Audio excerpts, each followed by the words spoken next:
Қазақ көрген қасіреттердің ішінде ашаршылық ең ауыр нәубет болды, ғалымдар айтып отыр. Аштық кезінде ірілі ұсақты 130 рудың шежіресі тоқтапты. Қазақ 70%-нан айырылыпты. Осы күнде жер басып тірі жүрген әрбір қазақтың кеңестік билікте кеткен кегі бар. Елбасы Нұрсұлтан Назарбаев 31 мамыр күні сөйлеген сөзінде тұтас ұлтты жойып жібере жаздаған ашаршылық ұмытылмайды деді. Әрине мұны ұмытуға болмайды. Ұмытқан күні сіз бен біз ұлт деген ұғымды да ұмытатын шығармыз. Тізгінді Нұрбек Бекбауға берсек. Қалалар соғып бердік, зауыт фабрика қалдырдық. Совет заман туралы осылай кеуде қағып сөйлейтіндер бар. Айтқандар рас, бірақ сол зауыттар, сол кенттер қазақтан тартып алған 40 миллион малдың ақшасына, 5 миллион аштан өлген қазақтың наласына соғылды емес пе?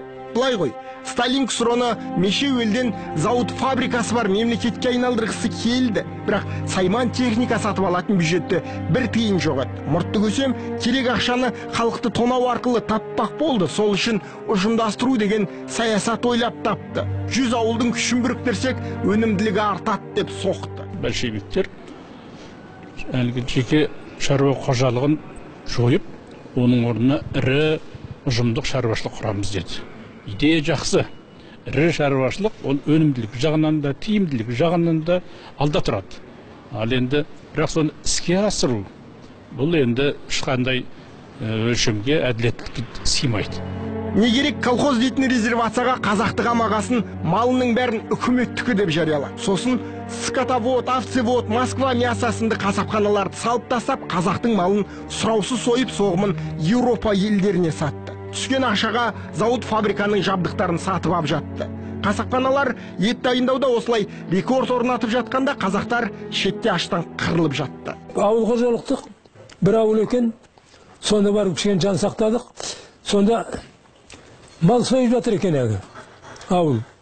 Сонда айналайын, мұна бала машина өретін бол, ана теріңнен кішкене шетінен берші деген ғой. Соңына бездеріңді лақтырылған бездеріңді берші деген ғой. Соңына лақтырылған бездерін, терінің әрі шелін қырып алып, сонымен жан сақтадық. Безді жедімен, осы күнен бездің дәм аузынан кетпейді. Америкен ғалымы Марта Брилолкат, ұжымдастыру дегенің бар жоғы орыс переселендеріне жер аршып берудің тәсілі ғана еді.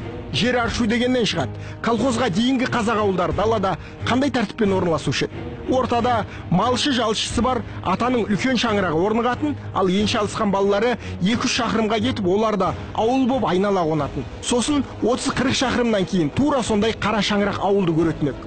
Оның да айналасын ұсақ-ұсақ енші ауылдар қоршап жататын. Көз алдыңызға алапат өрмек келді ме? Қазақ ауылдар солай күллі даланы орап, бір пұшпағында бос қалдырмастан қамтып жататын.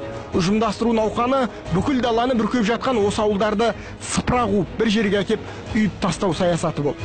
Осының кесірінен дала аршылды, бос жер көбейді. Осы кезде ішкі Ресейден ұжымдастыруға көмек деген желеумен 500 мың орыс отбасы көшірілді. Экологиялық ыңғайлы мекендерде шашырай қонған жүздеген ауылдарды орнынан қуып, шөл далада колхоз құрды.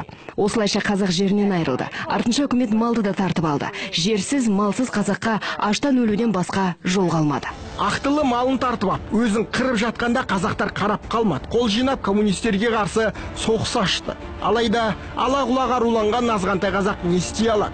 Көтерілістің барлығы аяусыз жаншылып қанға батырылды. Ар жағы қасірет, құлдық кеп, бірде-екі ру ғана атысып, шабысып, қырылып жүріп, шетелге шығып кетті. Өзінің басты қорегі малынан, табыс көзінен айырылған қазақ қоғамы құлдырап кері кетті. Жұмысқа тұрам, нан табам деп қалаларға келген аш қазақтарды үкімет арнайы жасақ құрып, аң құсатып аулағаны туралы деректер бар. Адамзат тарихында мұндай геноцид көрген халық жоқ. Ең сорақысы аштық өршіп тұрғанда қазақ соңғы рет сілкіне көтеріліп жатқанда қызыл үкімет ештеме көрмеген, білмеген кейіп танытты. 32-дегі социалды Қазақстан газетін ақтарып көріңізші. Сенесіз бе? Газетте аштық жайлы бір ауыз сөз таба алмайсың. Керісінше, колхоз-совхозды мақтаған мақала толы анда. Қазақтың түбіне жете жаздаған саясатты мақтату, жырлату, социалистік системаның ғана қолынан келетін мұғжиза шығар бәлкім. 37 жылы ұсталып 38-де атылған Жанайдар Сәдуақас былай дейді. Біздің дейді, осындай ашаршылық отқанда, Голошокин жолдас асыра сілтеуге жол беріп жатқанда, мынауың дұрыс емес, мынаны тоқтату керек деп Голошокинге айтуға еркектігіміз жетпеді дейді. Бұл не деген сөз? Бұл біздің қазақ қоғамын 22 жылы әлі бар намыс, азаматтық деген азайып, қазақ қоғамын үрей бойлап кетті деген сөз. Бизон болмаса үндісте болмайды дейтін америкалық тәжірибені большевиктер бізге пайдаланды. Миллиондаған мал кәмпескеленгеннен кейін қазақ даласында екінші ақтабан шұбырынды орнады. Аштықтан есі кеткен адамдар бір үзім нан іздеп темір жолды жағалады. Қалаларға ұмтылды. Люди, голодобеженцы. Ашаршылықтан бас сауғалаған арқа қазақтары Қарағанды қаласына қарай ағылды. Бірақ босқындарды мұнда ешкім қабылдамады. Ал сол кезде шақтығы адам жетпей жатқан. Иванов деген исполком басшысы аш қазақты жұмысқа алудың орнына соны Белоруссиядан, ішкі Ресейден адамдар әкелуге тапсырма берді. Жендеттер қалаға кірмек болған аш жалаңаш қазақтарды пулеметтің жаңбырдай жауған оғымен қарсы алды. Қазақтың малының ақшасына салынған қалаларға қазақты кіргізбей қойды. Қазақтың көбі сол жылдары Алатау асты Ферғана барды. Сол жерде өз балаларын астыққа немесе бір үзім нанға айырбастағандар көп болды. Ал көше алмаған, кете алмаған жұрт арасында адамның етін жеу басталды. Өздеріне қол салғандар да көп болыпты.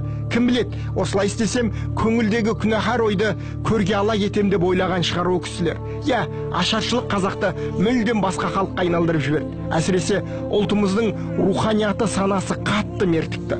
Психолог Кнут Гамсун ашаршылыққа ұрынған халық қанша арпалысса да өткен өмірін өзінің кім екенін есіне түсіре алмайды, тіпті ойлай алмайды дейді. Бұлайша айтқанда аштық мәңгүрт етеді дегені ғой. Малы мен жаны талауға түскен, құлай меден далада тиерге тұяғы қалмай, өзегі талған қанша қазақ аштан өлді екен. Статистика не дейді? Совет одағы біз идеологиясында homo sovietikus деген бар. Біз совет адамы жаратамыз. Ұлттық негізі жоқ. Тек совет адамы дегенді. Сондықтан бұның орындайтын орын 15 республика ішінде Қазақстан. Неге бұның халқы көшпелі, тұрақты мәдениеті жоқ. Басындағы алаш қайраткерлерін, басы оққан зияларын алып тастасақ, кейінгілер идеология еріп, бұдар бұрынғы өзінің ұлттық мәдениетінен айырылып, біз қолдан жасаған совет мәдениетін бұны үйретіп аламыз деп ойлады да. Сондықтан бізде ашаршылықтың да болғаны сол, неге халқын азайтайық, басқа халықтарды кіргізейік, араластырайық, содан бір жасанды халық пайда етеміз деп ойлады. Малы мен жаны талауға түскен, құлай меден далада тиерге тұяғы қалмай, өзегі талған қанша қазақ аштан өлді екен. Статистика не дейді? Қазақ халқы осының салдарынан өте үлкен зардап шекті.